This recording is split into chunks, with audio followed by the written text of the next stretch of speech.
Bismillahirrahmanirrahim.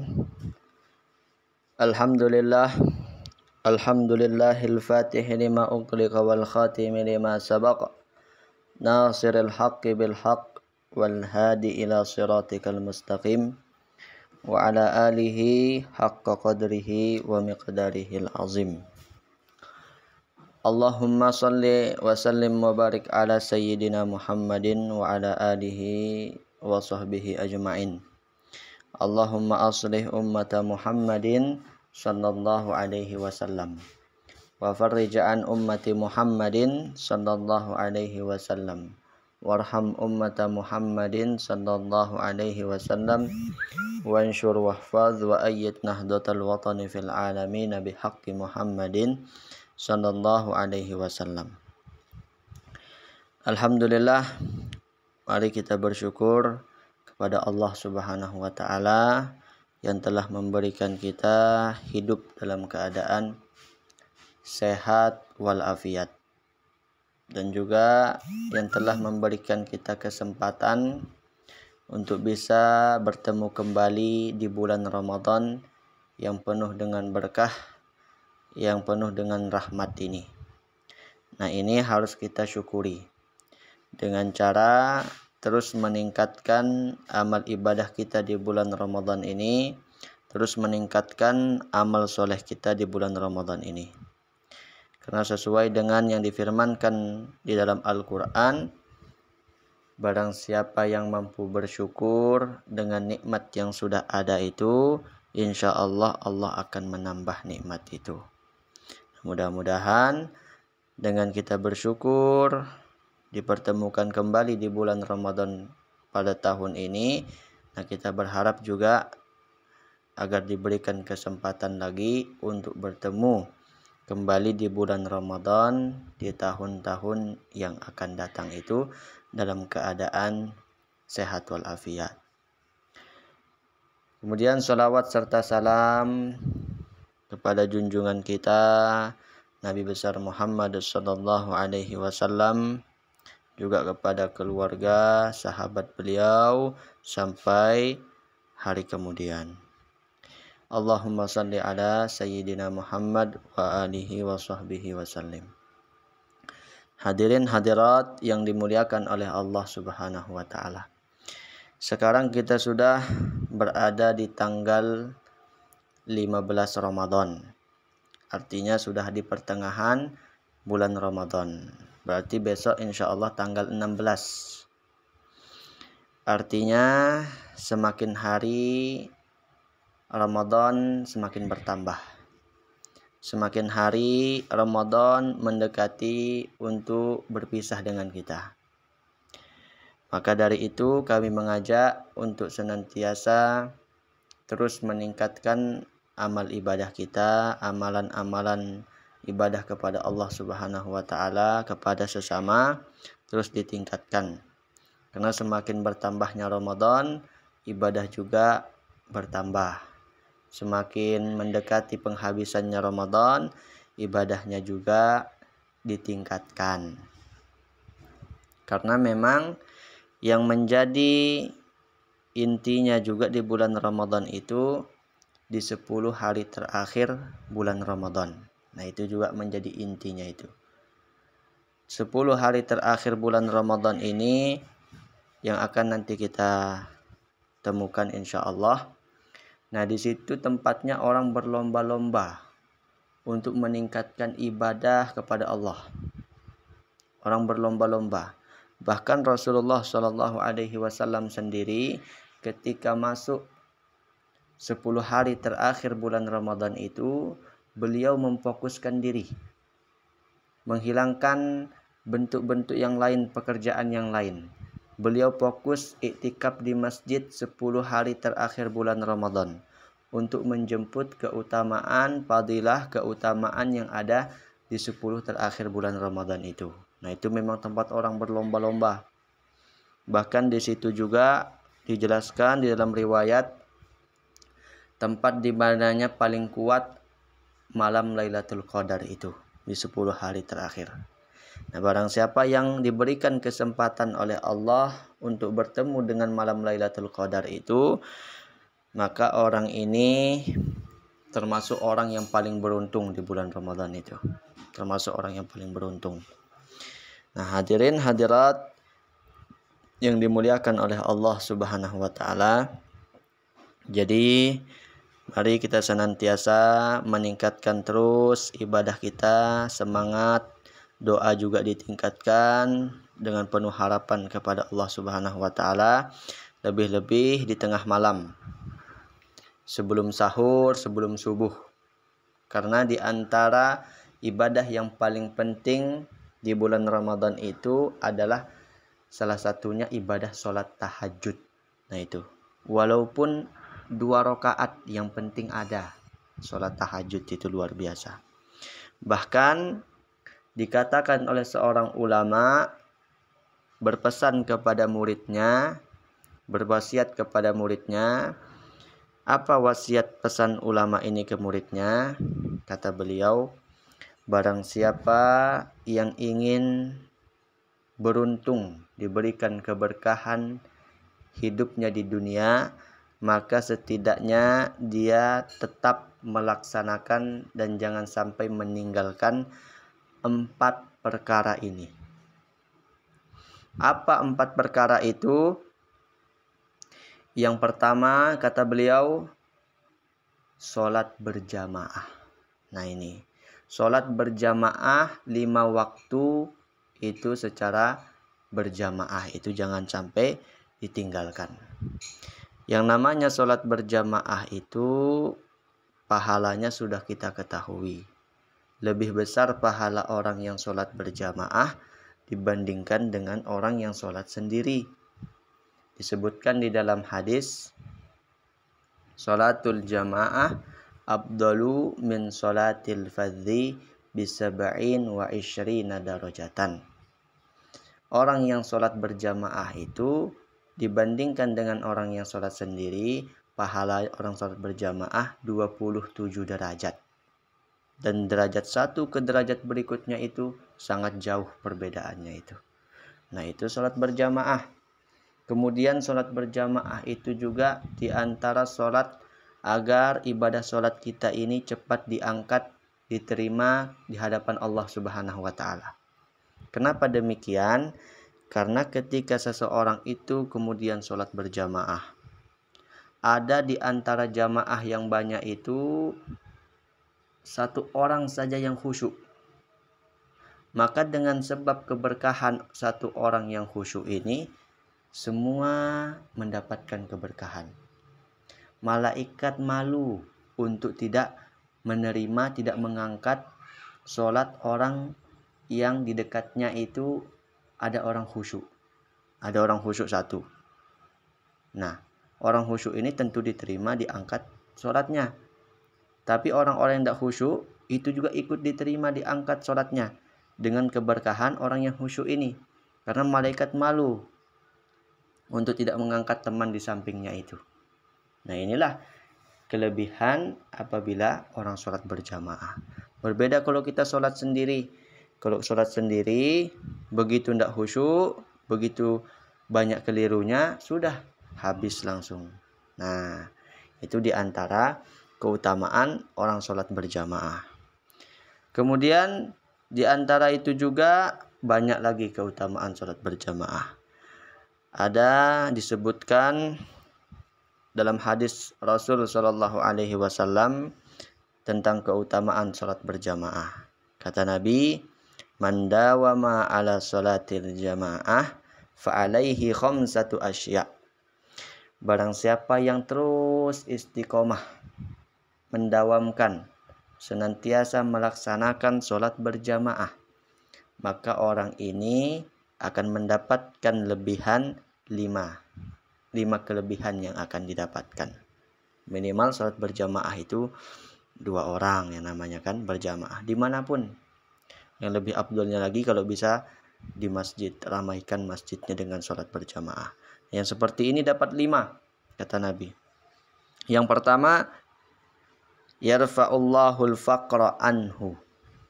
Allah mengangkat kefakiran bagi orang yang senantiasa sholat berjamaah itu.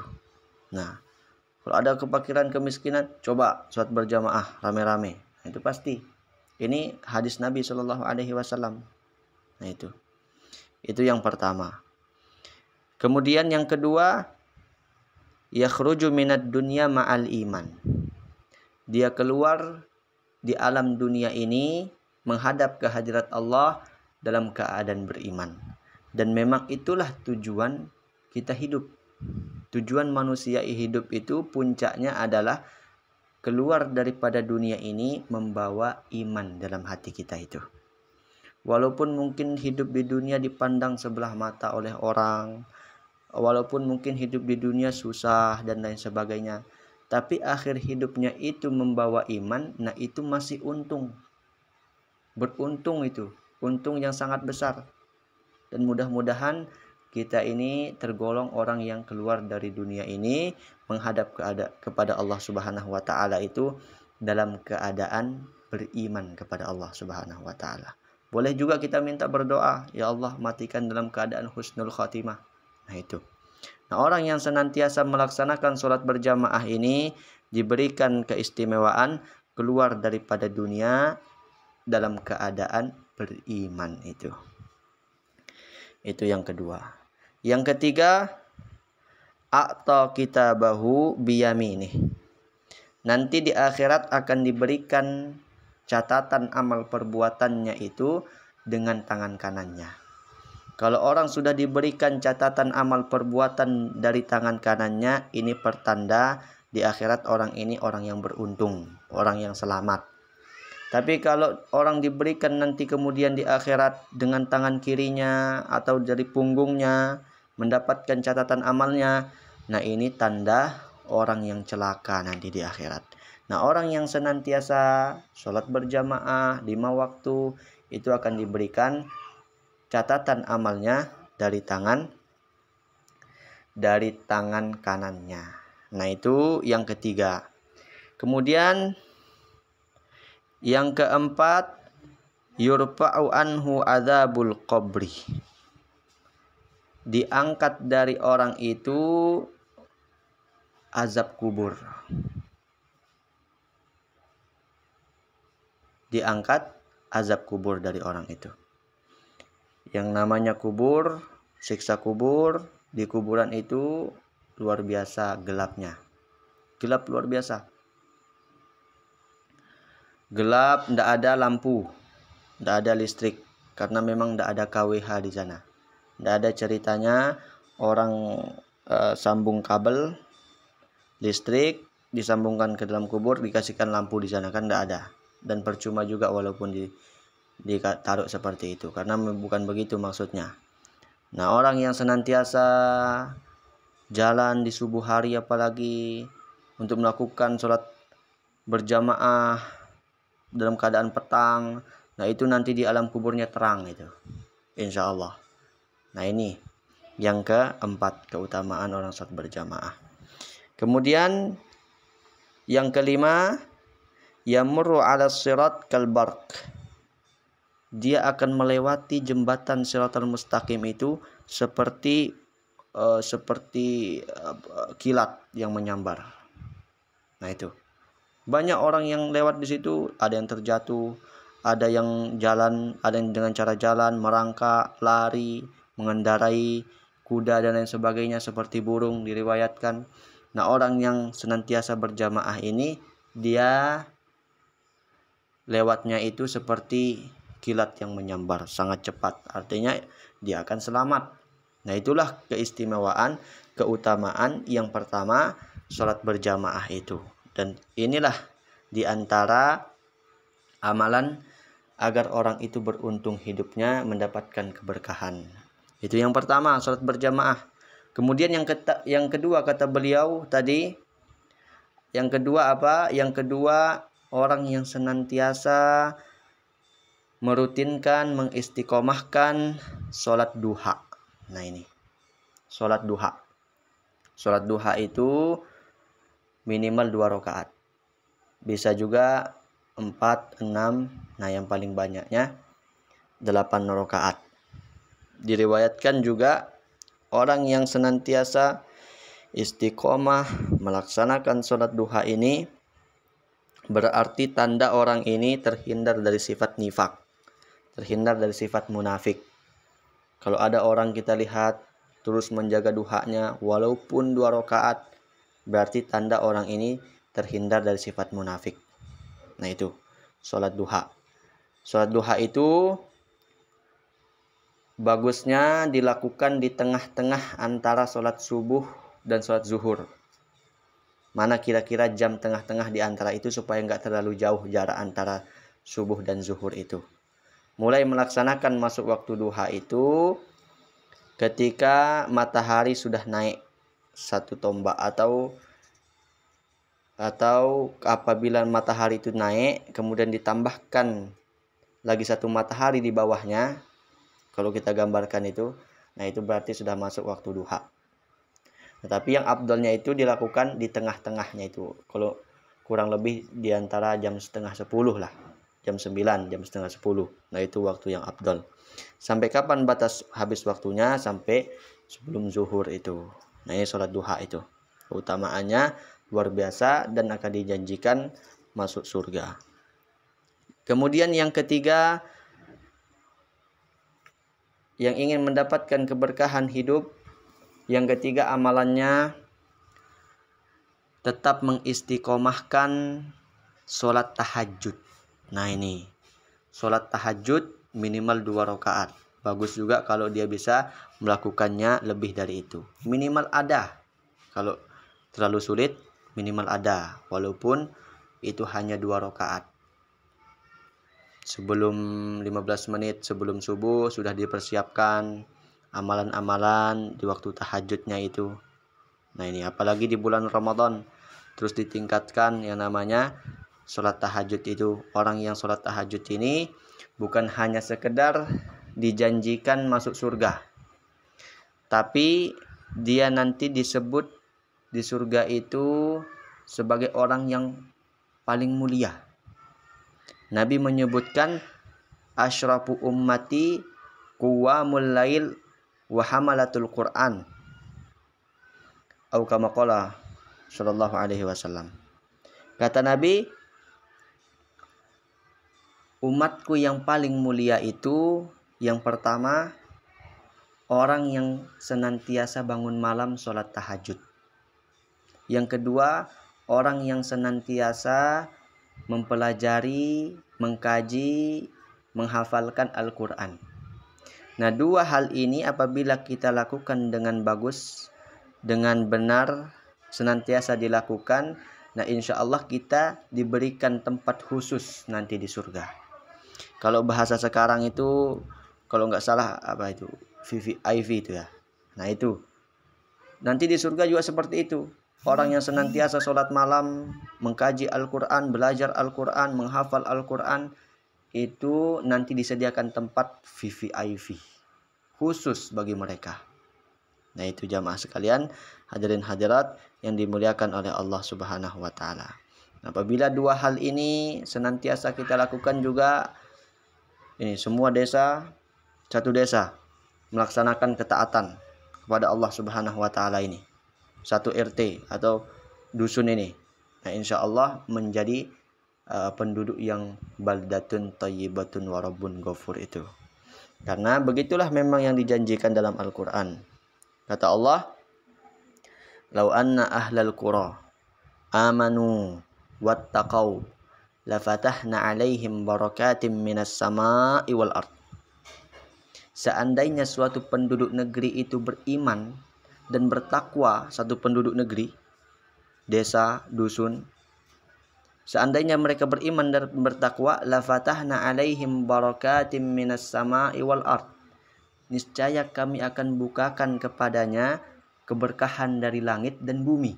Nah 2 terbuka dari langit dan bumi. Kalau sudah 2 terbuka ini, kemana lagi kita akan mencari? Desa kita menjadi makmur, rakyatnya sejahtera, ya kan? Nah itu berkat senantiasa menjalankan syariat perintah Allah, apalagi sampai melaksanakan semuanya ini, sholat berjamaah, sholat duha, kemudian sholat tahajud. Ini luar biasa. Nah itu. Kemudian Allah juga berfirman tentang orang yang sholat tahajud ini. Apa kata Allah? Wa minal laili fatahajjad bihi nafilatan lak. Asa ayyab'atsaka rabbuka maqaman mahmudah.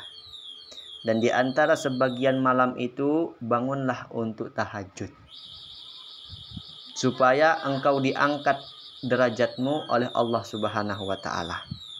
Nah, jadi yang namanya sholat tahajud itu sholat yang dilakukan setelah bangun dari tidur. Ada perbedaan antara sholat tahajud dan qiyamul lail. Kalau tahajud berarti bisa masuk qiyamul lail. Setiap tahajud berarti masuk qiyamul lail, tapi bukan setiap qiyamul lail berarti tahajud. Beda. Kalau tahajud artinya sholat yang dilakukan setelah isya, kemudian yang kedua setelah bangun. Itu namanya sholat tahajud. Misalkan jam 10 bangun tidur, sholat isya bangun jam 10, kemudian sholat di situ, itu juga tahajud namanya, walaupun tidak jam 1, tidak jam 2, tidak jam 3. Nah itu tahajud. Kalau qiyamul lail dia nggak tidur misalkan, kemudian jam 1, jam 2 sholat di situ. Nah itu namanya qiyamul lail. Setiap tahajud qiyamul lail, tapi bukan setiap qiyamul lail itu tahajud. Nah, karena sholat tahajud ini sholat yang dilakukan setelah bangun tidur, tentu berat. Yang namanya tidur, Masya Allah, nikmat luar biasa. Di mana-mana kita tidur, nikmat. Apalagi kalau tidurnya, Masya Allah, menggunakan kasur. Atau tidak menggunakan kasur pun tidur sudah nikmat, insya Allah. Nah, itu yang namanya nikmatnya tidur. Karena nikmatnya tidur, nah itulah beratnya sholat tahajud itu, karena dilakukan setelah bangun tidur itu. Besar pahalanya. Makanya tetap dilaksanakan walaupun hanya 2 rakaat. Minimal 2 rakaat walaupun memang berat. Tapi terus dilatih. Apalagi di bulan Ramadan. Habis sebelum sahur atau sebelum subuh itu sempatkan untuk sholat tahajud. Walaupun hanya 2 rakaat. Walaupun 15 menit sebelum subuh. Nah itu, waktu sahur itu waktu yang sangat istimewa. Orang minta ampun di situ. Allah kabulkan doa di situ. Nah, sambil melaksanakan tahajudnya, amalan-amalan yang lainnya itu. Nah itu. Bahkan ada dulu ulama. Namanya Imam Junaid, Abu Qasim Al-Junaid. Beliau seorang ulama yang ahli ilmu, ahli ibadah, pemimpin ulama tasawuf pada zamannya. Nah, beliau ini, Imam Abu Qasim Al-Junaid ini, suatu ketika beliau wafat, meninggal dunia, beliau dimimpikan. Beliau dimimpikan oleh seseorang. Ketika ditanya di dalam mimpi itu, wahai imam, tuan syekh, apa yang Allah perbuat kepadamu di alam kuburmu? Kata imam, banyak. Aku diberikan nikmat oleh Allah. Aku diberikan pengampunan oleh Allah. Tapi ada satu yang paling terpenting ketika aku menghadap di alam kubur itu. Yang paling penting yaitu yang paling bermanfaat, beberapa rakaat yang aku laksanakan di tengah malam itu. Nah itu. Apa artinya? Sholat tahajud. Nah ini saking pentingnya. Bisa menerangi, memberikan kenyamanan di alam kubur. Orang yang senantiasa sholat tahajud itu. Bahkan disebutkan lagi, ketika Allah mengumpulkan semua manusia di padang mahsyar. Nah, padang mahsyar ini tempat berkumpulnya seluruh manusia tanpa terkecuali. Di situ dikumpulkan seluruhnya, dari sejak mulai zaman Nabi Adam sampai akhir zaman kiamat, sampai hari kiamat itu dikumpulkan seluruh manusia. Ketika dikumpulkan seperti itu, ada panggilan. Apa panggilannya? Ainal ladzina tatajafa junubuhum anil madaji. Mana orang-orang yang renggang lambungnya dari tempat tidurnya. Artinya dia cepat bangun, tahajud. Mana orang yang seperti itu? Dipanggil orang yang seperti itu. Dan orang yang seperti itu ketika dipanggil jumlahnya hanya sedikit.